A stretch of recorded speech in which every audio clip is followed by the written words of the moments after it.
সবাইকে জয় যিশু। আমাদের মহান প্রেমময় পিতা প্রভু যীশু খ্রিস্টের নামে আমি আজকে সবাইকে স্বাগত জানাই। আসুন আমরা ঈশ্বরকে ধন্যবাদ করি, প্রশংসা করি, তার নামকে উচ্চীকৃত করি, কারণ তিনি ধন্যবাদ ও প্রশংসা পাওয়ার যোগ্য ঈশ্বর। আজকের এই সময় তিনি আমাদের জন্য মনোনীত করেছেন বলে আমরা এখানে উপস্থিত হতে পেরেছি। তাই আসুন আমাদের সেই মহান প্রেমময় ঈশ্বরকে আমরা ধন্যবাদ সহকারে তার প্রশংসা করি, গৌরব করি এবং আজকে তার বাক্য পাঠের মধ্য দিয়ে আমরা আজকে দিন শুরু করি। তাই আসুন আমি আজকে একটি গুরুত্বপূর্ণ বিষয়ের উপরে আপনাদের সামনে বাইবেলের অংশ থেকে আমি আপনাদেরকে পাঠ করব বা শোনাবো। তাই আপনারা আমার সাথে থাকুন এবং পুরো ভিডিওটা আমার সাথে থাকুন, তাহলে বুঝতে পারবেন যে প্রভু যীশু কেন আমাদের জীবনে প্রয়োজন। আমরা হয়তো যারা প্রভু যীশুকে বিশ্বাস করি বা গ্রহণ করেছি তারা হয়তো মনে করি যে আমরা অনেকটাই নিরাপদ, যে আমরা প্রভু যীশুকে গ্রহণ করেছি। কিন্তু সমগ্র মানব জাতির জন্য আমি আজকে একটি কথা বলবো যে আমাদের জীবনে প্রভু যীশুর প্রয়োজন আছে, কারণ প্রভু যীশু আমাদের একমাত্র উদ্ধারকর্তা বা ত্রাণকর্তা হিসাবে এই জগতে এসেছেন এবং সেই ক্রুশারোপিত হয়েছেন আমাদের পাপের জন্য, এবং 3 দিন পরে তিনি সেই ক্রুশ থেকে কবর থেকে তিনি পুনরুত্থিত হয়েছেন। তাই আমাদের প্রত্যেকের প্রয়োজন রয়েছে যে প্রভু যীশু আমাদের জীবনের উদ্ধারকর্তা বা ত্রাণকর্তা বা মুক্তিদাতা হিসাবে আমরা তাকে গ্রহণ করি। এবং আমরা দেখি যে আমি আজকে বলবো যে কেন আমরা প্রভু যীশুকে গ্রহণ করব, বা যারা গ্রহণ এখনও করেনি তাদের জন্য কি হবে, বা যারা গ্রহণ করেছি তাদের জন্য তারা ঠিক মতো যদি আমরা প্রভু যীশুর উপরে নির্ভর করে না চলি, তার বাক্য অনুসারে না চলি, বা কী হবে আমাদের এই জীবনে। তাই আসুন আমরা সেই বাক্য থেকে আজকে আমরা দেখব। আমরা জানি যে আমরা প্রত্যেকে বেশ ভালো আছি, সুখে আছি, আনন্দে আছি, ধন দৌলত টাকা পয়সা আমাদের প্রত্যেকের আছে। এই ভেবে হয়তো আমরা এখনও পর্যন্ত আমরা প্রভু যীশুকে গ্রহণ করিনি। কিন্তু প্রিয়, আজকে আমি সেই সমস্ত বিষয়ে আমি আপনাদের সামনে আলোচনা করব, আপনারা আমার সাথে থাকুন। আমি লোক লিখিত সুসমাচার তার 12 অধ্যায় 19 পদ আমি আপনাদেরকে পাঠ করে শোনাচ্ছি। আর আপন প্রাণকে বলিব, প্রাণ, বহু বৎসরের নিমিত্ত তোমার জন্য অনেক দ্রব্য সঞ্চয় আছে। বিশ্রাম করো, ভোজন পান করো, আমোদ প্রমোদ করো। অর্থাৎ এখানে বাক্য বলে যে আমরা আমাদের ধন সম্পত্তি আমরা এত বাড়িয়ে নিই যে আমরা আমাদের নিজেদেরকে এই আশ্বাস দিই যে আমার কোনো চিন্তা নাই, আমার কোনো রকম কোনো অসুবিধা নাই, যে আমার অনেক দৌলত টাকা পয়সা আছে, অনেক ধন সম্পত্তি আছে, অতএব কয়েক পুরুষ পর্যন্ত আমার এইটা চলবে। কিন্তু লোকলিখিত সুসমাচার তার 12 অধ্যায় 20 পদ যখন আমরা পাঠ করি তখন এখানে ঈশ্বরের বাক্য বলে, কিন্তু ঈশ্বর তাহাকে কহিলেন, হে নির্বোধ, অর্ধরাত্রিতেই তোমার প্রাণ তোমা হইতে দাবি করিয়া লওয়া যাইবে। তবে তুমি এই যে আয়োজন করিলে এ সকল কাহার হইবে? অর্থাৎ সমস্ত কিছুই আমাদের সেই সৃষ্টিকর্তা পবিত্রতম ঈশ্বরের হস্তে রয়েছে। আমরা যতই অহংকার, যতই বড়াই করি না কেন যে আমাদের জীবনে কোনো অভাব নেই, কোনো অসুবিধে নেই, আমরা আমাদের টাকা আছে, পয়সা আছে, সব কিছু আমরা করতে পারবো, তো প্রিয়, ঈশ্বরের বাক্য আমাদের কিন্তু সেটা বলে না। ঈশ্বরের বাক্য এখানে বলছে যে আজকে রাত্রে যদি আমার প্রাণটা চলে যায়, তাহলে আমার যে এত সমস্ত পরিকল্পনা, আমি এই করব,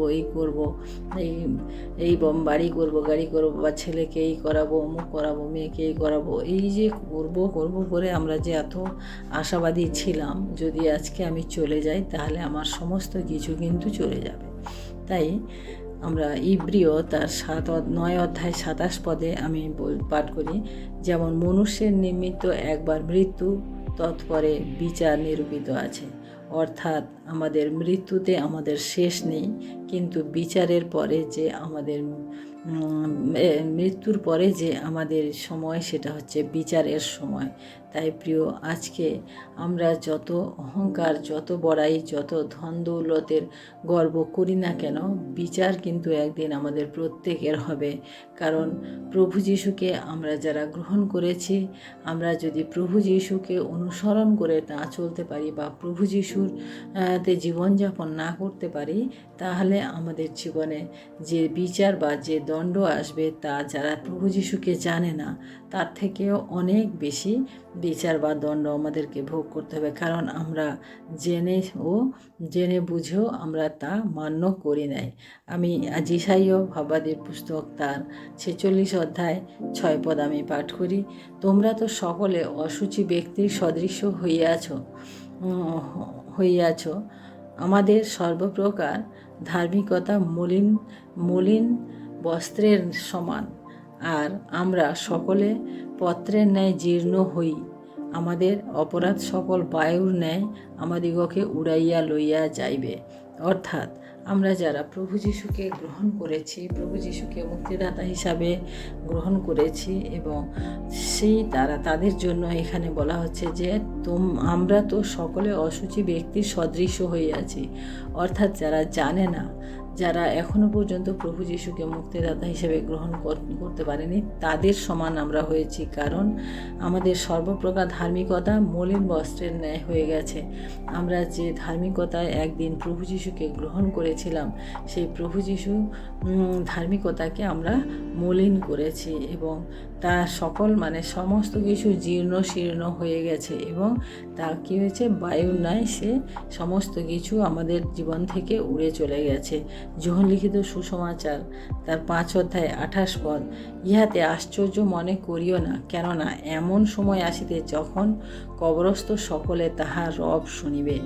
অর্থাৎ সেই বিচার দিনে, সেই শেষ দিনে আমাদের প্রত্যেককে সেই কবর থেকে উঠতে হবে। যখন প্রভু যিশুর সামনে আসতে হবে, প্রত্যেকের হিসেব কিন্তু একদিন প্রভু যিশু আমাদের কাছ থেকে নেবেন। আমরা সেই জন্ম থেকে মৃত্যু পর্যন্ত জগতে যতদিন আমরা ছিলাম, আমরা কি করেছি, কিভাবে জীবনযাপন করেছি, আমাদের কিভাবে আমাদের কথা বলেছি, কাকে কতটা দুঃখ দিয়েছি, কি অপরাধ করেছি, সমস্ত কিছু, কি ভালো কাজ করেছি, সমস্ত কিছুর কিন্তু হিসেব আমাদেরকে দিতে হবে।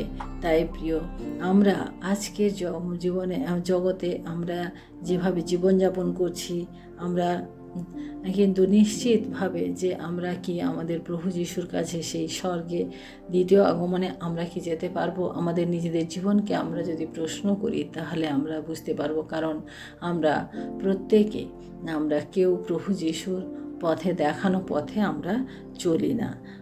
রোমীয় তার 3 অধ্যায় 10 পদে যেমন লিখিত আছে, ধার্মিক কেহই নাই, একজনও নাই। অর্থাৎ যারা আমরা প্রভু যিশুকে এখন গ্রহণ করেছি, যারা গ্রহণ করেনি, প্রত্যেকে কেউই ধার্মিক নয়। কারণ জন্ম থেকেই আমরা পাপী। কারণ আমাদের যে আদি পিতা, যে আমাদের সৃষ্টির সময় যাকে ঈশ্বর এই জগতে প্রথম মানব হিসেবে সৃষ্টি করেছিলেন, সেই আদম এবং হাওয়া, ওরা প্রথম পাপে পরিণত হয়েছিলেন। তাই আমরা দেখি যে সেই সূত্রে আমরা প্রত্যেকে পাপের সন্তান, আমাদের প্রত্যেকের জীবনে সেই পাপ বয়ে চলেছে। তাই প্রভু যিশু এসেছিলেন সেই পাপকে আমাদের জীবন থেকে সরিয়ে আমাদেরকে এক নতুন জীবন দিতে। কিন্তু আমরা সেই নতুন জীবন পেয়েও আজকে আমরা সেই প্রভু যিশুর পথে আমরা চলি না, আমরা তার দেখানো পথে আমরা চলি না, তার শেখানো বাক্যে আমরা জীবনযাপন করি না। আমাদের জীবনযাপন যদি প্রভু যিশুর পথে, দেখানোর পথে না হয়, তাহলে একদিন সেই বিচারের সময় আমাদেরকে সমস্ত কৈফিয়ত দিতে হবে। সমস্ত কিছু বিচারে আমাদের সামনে নিয়ে আসা হবে, ছোট বড় ক্ষুদ্র যাই হোক না কেন, যেমনই আমাদের কর্ম, আমাদের সমস্ত কিছু নিয়ে আসবে। প্রকাশিত বাক্য তার 20 অধ্যায় 12 পদে, আর আমি দেখিলাম ক্ষুদ্র ও মহান সমস্ত মৃত লোক সেই সিংহাসনের সম্মুখে দাঁড়াইয়া আছে। পরে কয়েকখান পুস্তক খোলা গেল এবং আর একখানি পুস্তক অর্থাৎ জীবন পুস্তক খোলা গেল এবং মৃতেরা পুস্তক সমূহে লিখিত প্রমাণে আপন আপন কর্ম অনুসারে বিচারিত হইল। অর্থাৎ সেই তৃতীয় আগমনে প্রভু যীশু যখন সে আমাদেরকে প্রত্যেককে তার সিংহাসনের সামনে দাঁড় করাবেন এবং সেই পুস্তকগুলি খোলা হবে, তার মধ্যে যে জীবন পুস্তক রয়েছে অর্থাৎ যেই পুস্তকে আমাদের মানব জীবনের সমস্ত ঘটনা, সমস্ত কীর্তি, সমস্ত কিছু বর্ণিত রয়েছে, সেই জীবন পুস্তক খোলা হবে এবং প্রত্যেকটি বিষয়ে আমাদের কাছ থেকে সেই কৈফিয়ত নেওয়া হবে যে আমরা কেন করিনি। কারণ আমরা যারা জানি না, যারা প্রভু যীশুকে এখনও জানে না, তারা এক প্রকার, কিন্তু আমরা যারা জেনেছি কিন্তু করিনি, তার জন্য আমাদেরকে অনেক বেশি শাস্তি পেতে হবে, অনেক বেশি আমাদের কৈফিয়ত দিতে হবে। তাই প্রিয় ভাই বোনেরা, আমরা যতদিন এই জগতে রয়েছি, আমরা যেন আমাদের প্রভু যীশুকে আমরা যেন অনুসরণ করে আমরা যেন চলতে পারি। কারণ এই জগতের মুক্তিদাতা হিসাবে আমাদের প্রভু যীশুই আমাদের একমাত্র পথ এবং সত্য। আমি মথে লিখিত সুসমাচার তার 10 অধ্যায় 26 পদে, অতএব তোমরা তাহাদিগকে ভয় করিও না, এমন ঢাকা কিছুই নাই যাহা প্রকাশ পাইবে না, এমন গুপ্ত কিছুই নাই যাহা জানা যাইবে না। অর্থাৎ আমরা আজকে এই সময় আমরা কি করছি কি না করছি, ঈশ্বরের বাক্য বলে যে কোনো কিছুই ঢাকা থাকবে না, কোনো কিছুই গুপ্ত থাকবে না। সেই জন্য আমাদের ঈশ্বরকে ভয় করতে হবে, যিশুর দেখানো পথে চলতে হবে। কারণ আমরা হয়তো আজকে মোবাইল স্ক্রল করে যাচ্ছি, করতে করতে আমরা অনেক কিছু দেখি, অনেক কিছু শুনি, কিন্তু হয়তো ভাবি যে না, আমাকে তো কেউ দেখছে না, আমি নিজের একাই আছি। বা ঘরের মধ্যে আমরা অনেক কিছু নিজেদের শরীর নিয়ে, নিজেদের জীবন নিয়ে আমরা অনেক কিছু করি, কিন্তু সেখানে আমরা মনে করি যে কেউ তো দেখছে না, আমি তো এখানে একা আছি। বা বন্ধুবান্ধবের সহিত কথা বলতে গিয়ে আমরা অনেক খারাপ কথা, খারাপ মন্তব্য করে ফেলি, কিন্তু আমরা জানি যে এখানে আমার বাড়ির লোক কেউ দেখছে না, কেউ তো দেখছে না, আমার মণ্ডলীর কেউ দেখছে না, কিন্তু এরকম হয়ে যায়। কিন্তু প্রিয়, কোনো কিছুই ঈশ্বরের বাক্য বলে যে কোনো কিছুই ঢাকা থাকবে না, এমন কোনো কিছু নেই যে ঢাকা থাকবে না। সমস্ত কিছু প্রকাশ হবে এবং সমস্ত কিছু বিচারে আনা হবে। আমরা মথে লিখিত সুসমাচার তার 25 অধ্যায় 41 পদ যখন পাঠ করি, পরে তিনি বাম দিকস্থ লোকদিগকে বলিবেন, ওহে শাপগ্রস্ত সকল, আমার নিকট হইতে দূর হও, দিয়াবলের ও তাহার দূতগণের জন্য যে অনন্ত অগ্নি প্রস্তুত করা গিয়াছে তাহার মধ্যে যাও। অর্থাৎ আমাদের প্রত্যেকের যখন বিচার হবে, যখন সেই বিচারের সামনে আমাদেরকে দাঁড়াতে হবে, প্রত্যেকের কর্ম অনুসারে, প্রত্যেকের জীবনধারা অনুসারে আমাদের সারা জীবনের যে জীবন পুস্তক খোলা হবে, সেই পুস্তকে যদি আমাদের নাম না থাকে, সেই পুস্তকে যদি আমাদের নাম না থাকে, তাহলে আমাদেরকে কোথায় দাঁড়াতে হবে? ঈশ্বরের বাম দিকে চলে যেতে হবে। এবং বাম দিকে কি আছে? আমরা এখানে বাক্যে দেখলাম যে সেই অনন্ত অগ্নি, যে অগ্নি প্রস্তুত রয়েছে, সেই অগ্নির মধ্যে যেতে হবে। এবং কীভাবে? সেটা আমাদের শাপগ্রস্ত হিসাবে আমাদের সারা জীবন অনন্ত অগ্নিতে জ্বলতে হবে। তাই প্রিয়, আজকে এখনও সময় আছে। আমরা যারা প্রভু যীশুকে গ্রহণ করেছি, আমরা যেন প্রভু যীশুর দেখানো পথে, প্রভু যীশুতে যেন অনুসরণ করে আমরা চলতে পারি। আমাদের প্রত্যেকের জীবনে প্রভু যীশুকে প্রয়োজন রয়েছে, কারণ তার দেখানো পথে আমরা যদি চলি, তাহলে আমরা সেই জীবন পুস্তকে পর্যন্ত পৌঁছাতে পারবো এবং সেই জীবনে, অনন্ত জীবনে আমরা প্রবেশ করতে পারবো। আমরা প্রকাশিত বাক্য তার 20 অধ্যায় 15 পদ, জীবন পুস্তকে যে কাহারও নাম লিখিত পাওয়া গেল না, সে অগ্নিহ্রদে নিক্ষিপ্ত হইল। অর্থাৎ যখন আমাদের নাম প্রকাশ পাওয়া যাবে না জীবন পুস্তকে, তখন কি হবে? সেই অনন্ত অগ্নিহ্রদে নিক্ষিপ্ত করা হবে।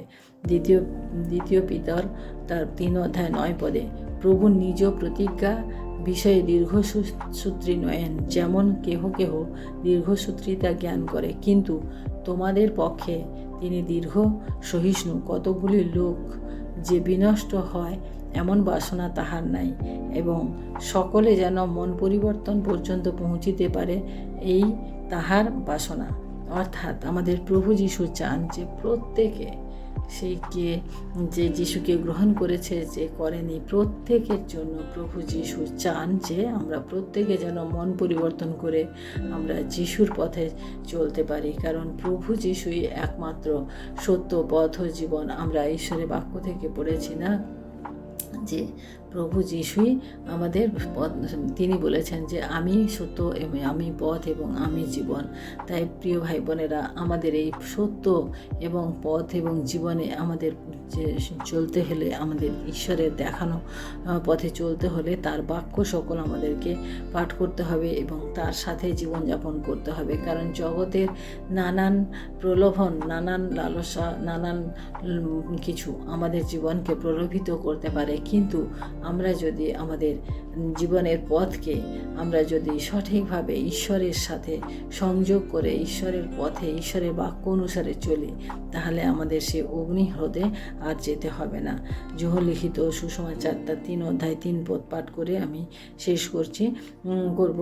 আমি যীশু উত্তর করিয়া তাহাদিগকে কহিলেন, সত্য সত্য আমি তোমাদিগকে বলিতেছি, নতুন জন্ম না হইলে কেহ ঈশ্বরের রাজ্য দেখিতে পায় না।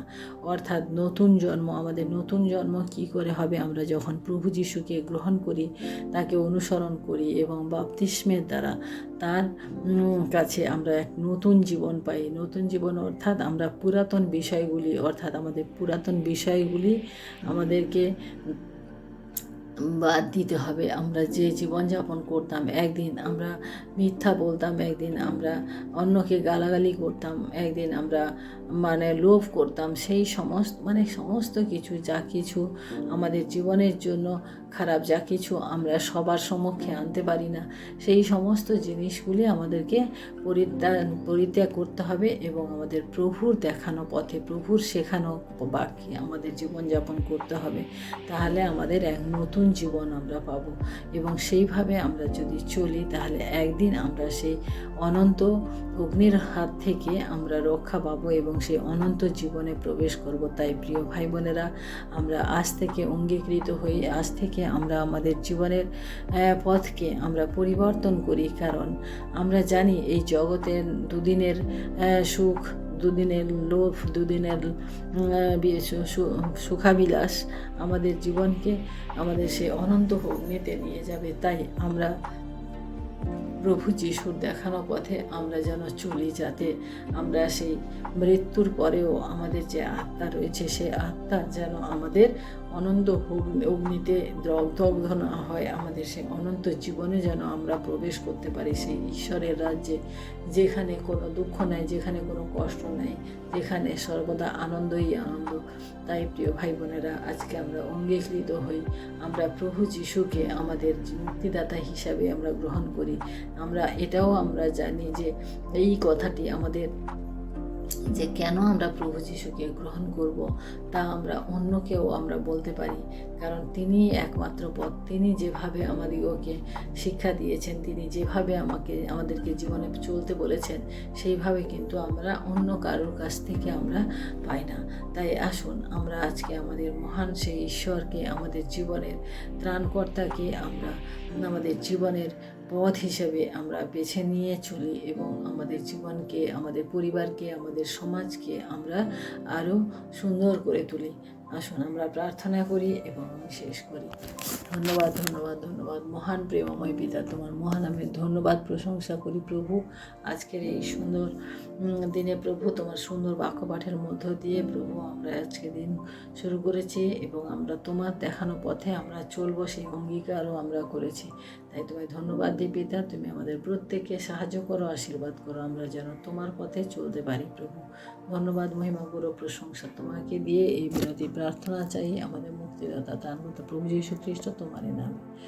জয় যীশু। সবাই ভালো থাকবেন, সুস্থ থাকবেন। আজকের দিনটি সবার ভালো হোক। জয় যীশু।